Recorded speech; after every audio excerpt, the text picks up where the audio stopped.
এই যে ফুলকপির সিজন এখন শেষ হয়ে গিয়েছে। অনেকের কাছে শুনি ফুলকপি রান্না করলে নাকি একটা ভাবসে গন্ধ আসে। কিন্তু একবার এভাবে রান্না করে দেখবেন, আশা করি কোনো প্রকার ভাবসে গন্ধ পাবেন না।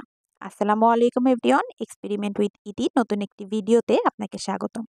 প্রথমে আমি এখানে নিয়ে নিয়েছিলাম রুই মাছ। তো মাছগুলোকে আমি সামান্য পরিমাণ লবণ, হলুদ আর শুকনো মরিচের গুঁড়ো দিয়ে ভেজে নিব।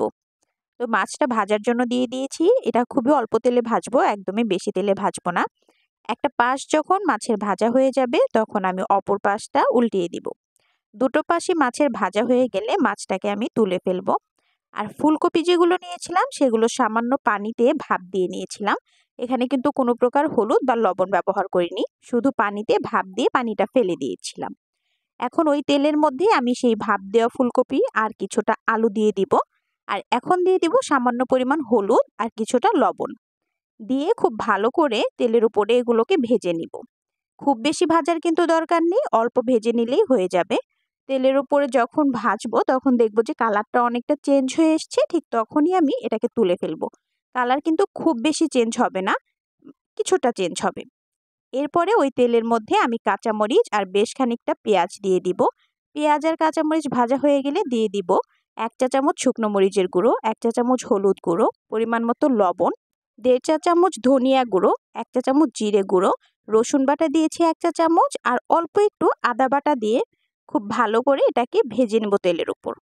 এরপরে দিয়ে দিব কিছুটা পানি। পানি দেওয়ার পরে কিছুক্ষণ কষিয়ে নিতে হবে। চুলার আঁচটা মিডিয়ামে রেখে একটু সময় নিয়ে এটাকে কষিয়ে নিব। তেলটা যখন উপরে চলে আসবে তখন ওই যে ভেজে রাখা ফুলকপি আর আলুটা দিয়ে এই মশলাটার সাথে খুব ভালো করে আবার মিক্স করে নিব।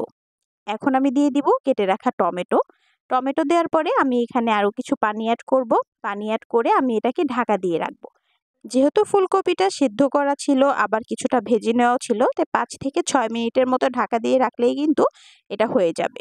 এরপর আমি বেশ খানিকটা পানি দিয়ে দিব। এখানে যে যে পরিমাণ ঝোল খেতে চান সেই পরিমাণ পানি দিয়ে দিবেন। পানিটা দেওয়ার পর অপেক্ষা করব বলক আসার জন্য। এই প্রসেসে যদি আপনি রান্না করেন, ফুলকপির যে একটা ভাব মানে যেটা গন্ধটা বলে অনেকেই, সেটা কিন্তু আসবে না। তো এখানে হচ্ছে যখনই পানিটা বলক এসে যাবে, মানে ঝোলে বলক এসে যাবে, তখন ওই যে ভেজে রাখা মাছটা সেগুলো দিয়ে দিব। মাছগুলো দেওয়ার পর আরও বেশ খানিকটা সময় জাল করে নিব।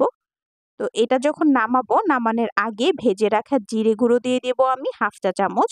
আর আমি এখানে লবণ চেক করে নিয়েছিলাম, তো আমার কাছে মনে হয়েছিল লবণটা একটু কম, তো আমি বেশ খানিকটা লবণ এখানে অ্যাড করে দিয়েছি। তারপরে বেশক্ষণ জাল করে নিব। জাল করে নিয়ে কিন্তু হয়ে যাবে আমার ফুলকপি আর রুই মাছের ঝোল। একবার এভাবে রান্না করে দেখবেন, এই সময়ে এই সিজনে একটুও গন্ধ আসবে না ফুলকপি থেকে। আর এটা খেতেও কিন্তু দারুণ মজাদার ছিল।